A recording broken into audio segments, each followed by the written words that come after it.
Тэгээ хүний нөөцийн өрөөнөөс шууд төр төсгөр рүү ирээд хинээдтэй штэ гэр манай аав чи. Зарим нь чүү мүү гэж шүгэл. Өндөр цагаан юмч болондоо миний охин гээ. Шоолж л амжихгүй байна. Гэр ямдгаас гараад гэрлүүгээ харьлаа мэрлээ гэж хүртэл үддэг. Одоо 9,000-аад орчим болж байна. Төрөлтний төрөлтний. Хүүхдийн ингээл хөрхөн хөөх мэдрэмж өдр бүр хамгийн хөөрхөн. Тэгэхээр би бүр ингээд дагаж уйлах галхур. Яа сайн байна уу? Сайн байна уу? За их барих эмчээр хэдэн жил ажиллаж байна? Одоо юу 4 дахь жилдээ ажиллаж байна. Яагаад энэ мэргэжлийг сонгосон бэ? Ер нь анх манай өвөө байхдаа намайг эмч болоорой гэдэг гэсэхгүй өндөр цагаан эмч болондоо миний охин гээ. Тэр анханасаа багасаа л эмч болно гэж боддог гэсэн. Ажиллаад үзсэн чинь яг анх төсөөлж исэн шиг байсан уу? Эхлээд жоохон хэцүү л байсан л та. Ер нь бол анх одоо ажил хийж эхлээд шантрах юм зөндөө байна, хэцүү зүйлүүд байна, мэдэхгүй чадахгүй юмнууд олно. Ээжүүдээ төрөх үед бас нэлээд их юм болж байгаа шүү дээ тий. Ер нь бол тэр хүний мэдрэмж бол нэлээд хэцүү байдаг. Төрөө төрсөн үү? Төрөг. Тэр хүний өмнөөс одоо нэг ямар санагддаг вэ? Өвдөд завж байгааг нь харах тэр. Хэцүү шүү дээ ер нь бол. Тэгээд хүн хүний нөгөө нэг гаргаж байгаа зан гарч бас өөрийг өвдөлтийг мэдрээд ирэхээр хүмүүсийн гаргаж байгаа характер бол өөр байдаг байхгүй юу? Зарим нь болохоор ингээл өчргөө ярьлаа ингээл буу юм болно. Зарим нь бүр би ингээ явлаа мавлаа.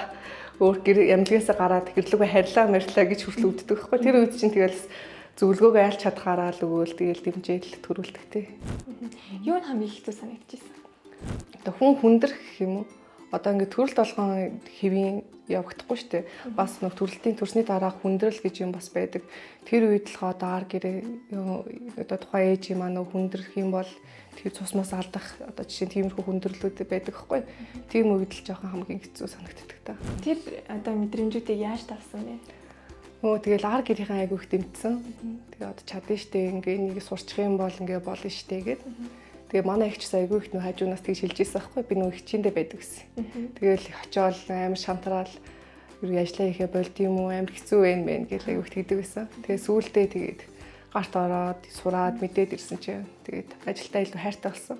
Хүүхд хөрвүүлэхтэй тэр сайхан мэдрэмж тэр бүгдийг сайхан санагдаад гоё л байсан. Өөрийгөө гүйцэтгэж явж байхад ер нь хамгийн баяр жаргалтай мөч нь яг ямар байдаг юм бэ? Ямар мэдрэмж төрд юм бол?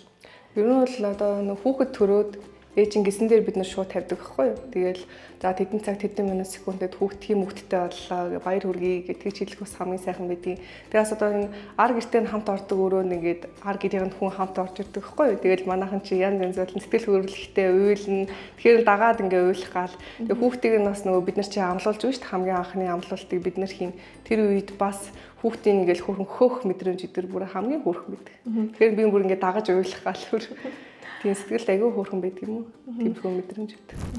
Ар гэрийнхнээс гаргаж исэн одоо хамгийн тийм сонирхолтой гэх юм уу? Тийм реакц санагд одоо санаж байгаагаар сая суулж. Зарим нь бүр ингээл өмнөөс нь дүлэн шүү дээ. Одоо ингээд дүлээрээ гэхээр хажуунаас бүр ингээд дүүлж үлдсэн.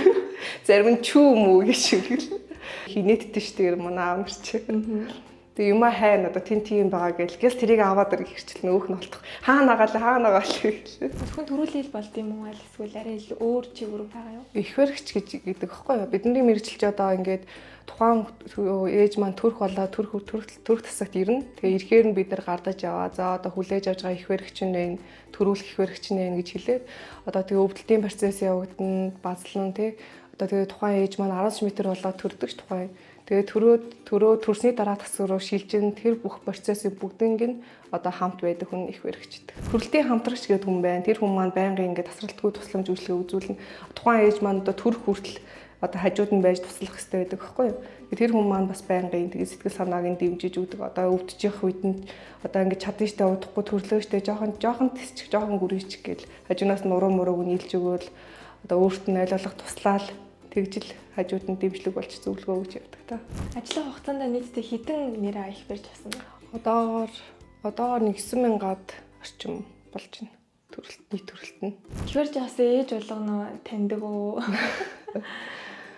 Цай танихгүй шүү дээ зарим нь бол тэгээл.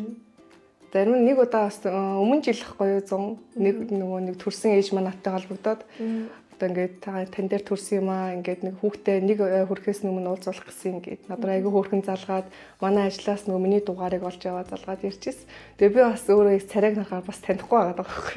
Бас тиймэрхүү юмуд бас болж исэн хөөрхөн юмуд байдаг.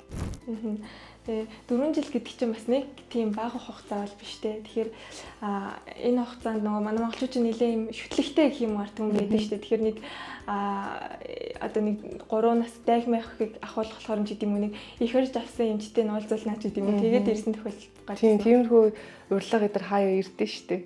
Би ч одоо хамгийн анх одоо нөгөө оюутан болоод төгсөөд сургуулаа төгсчөөд шууд амгалан амарч явахдаа юу яасан аахгүй юу?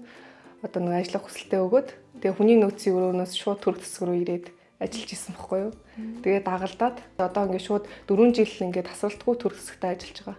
Нааштай ер нь бол эмчийн хувьд яг их баригч хэмжээрэл ажиллана гэж боддог уу? Харин одоо ер нь жоохон бодчихлаа. Тийм цаашаа өсөж дэвжих бас ингээд бас магистраараа сураад ч юм уу те. Ингээд цаашаага ер нь ахих боломжтой л доо. Тэгээ одоогоор бол тэгээ төрсөхдөө ямар ч хэсэг ажиллаж илээ.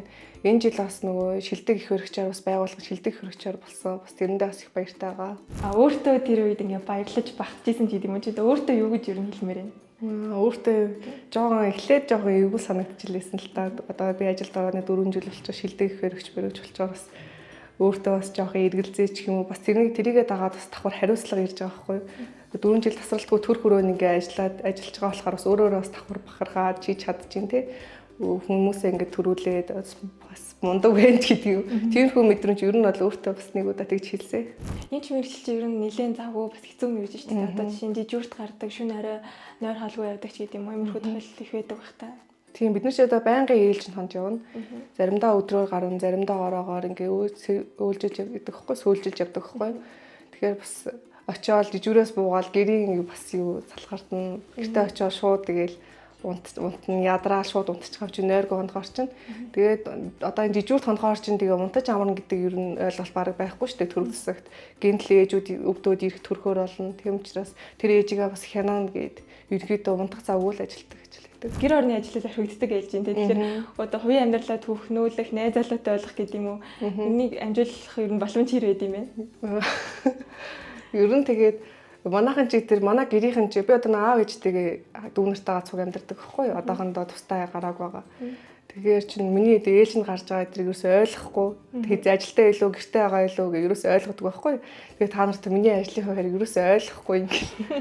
Ер нь бол тиймэрхүү байдаг. Тэгээ бас одоо нөгөө илүү цагаар ажиллах бас юу болдог байхгүй юу? Хүний нөөцтэй хомсдоод ч юм уу тийм үед л хоороо илүү цагаар ажиллана. Тэгэх юм бол зүгээр өдөртөө ээлжинд буугаал очиод унтаал дахиад маргааш шууд ажилтдаг. Тэгэхээр бусад одоо өөртөө анхаарах гэдэг юм уу те гэр орон бусад гэрийн бүлтэй анхаарах ч юм уу тиймэрхүү зүйлүүдээр жоохон орхигдох нь их байдаг. Та ясаа ажлынхантай ярьжсэн чи залуу хөлтөстэй их хүчтэй байгаа гэлээ. Их хүчтэй байгаа гэлээ хинхэн тэгээдсэн. Тэгэхээр одоо нөгөө чөлөөт цагаа хэрхэн яаж өнгөрүүлж ийн чөлөөт цаг гэж юу н гарч ийн үү? Бусад залуусын адил нөгөө хотын дарга маань хэлээдсэн шүү дээ. Одоо шоодож бол амжихгүй байх гэдээ. Тоосч л амжихгүй байх. Тэгээл айл алах одоо манайх чинь юу 7 хоногт нэг удаа спорт заалтай байдаг хгүй заалтай. Тэндээ очиж бас заримдаа тоглолтын. Ер нь бол волейбол тоглох дуртай. Тэгээ бас тэмцээн уралдаандаа бас давхар ороод явдаг. Тийм. Тэгээд заримдаа юу заалан л очт юм да. Заримдаа уцаараа янз бүрийн юм үзнэ, кино минь үзэх ч юм уу чөлөө цагаа. Хэл сурах гад одоохондоо амжихгүй л. Ээжүүдийг ямар сэтгэл санааны хувьд бэлтгэлтэй байгаасаа гэж хүсдэг. Ер нь бол жоохон манайхан ч төрх үеийн одоо ингээ боловсрлаа сайн ингээ сайжруулах хэрэгтэй юм болоо гэж бодсон. Сэтгэл зүгээ аягүй сайн бэлдэх хэрэгтэй. Ялангуяа одоо манай анхан төрөгч нар тийг яаж өвдөө, яад үүдийг мэдэхгүй ш таханасаа уусаа. Тийм учраас тэр талын одоо мэдлэгийг аягүй сайн олгох хэрэгтэй юм болов уу гэж боддتي.